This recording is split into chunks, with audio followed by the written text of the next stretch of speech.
nuk kem vijat kuqe për asnjë subjekt politik. Unë jam optimist që pas zgjedhjeve do të kemi një krijim të shpejtë të institucioneve. Kemi diskutuar për datat e mundshme për zgjedhje. Qëndrimi jonë si Parti Demokratike është edhe kemi kërkuar që data për zgjedhje të jetë data 21. Arsyet pse data 21? Për shkak se ne kemi pas një shtyrje të vazhdueshme, një blokadë në krijimin e institucioneve, që bjen kryesisht mbi barë dhe përgjegjësinë e partisë që ka fituar numrin më të madh të votave, dhe vendi ka nevojë që sa më shpejt të ketë institucione. Nuk shkon të njëjtën kohë edhe me kërku urgjencë në krijimin e institucioneve, po me kërku edhe datë sa më të vonshme për me mojtë zgjedhjet.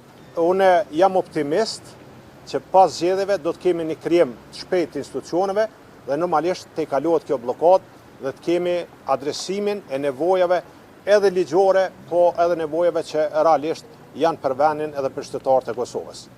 E këmë thonë, po ripërsëris, Partia Demokratike e Kosovës, unë sekretari Partisë Demokratike të Kosovës, nuk kem vijat kuqe për asnjë subjekt politik. Kjo nuk do të thotë që ne nuk jemi më të afërt sa i përket aspekteve programore, mundësisë bashkëpunimit me partitë që në të kaluarën kanë qenë në opozitë.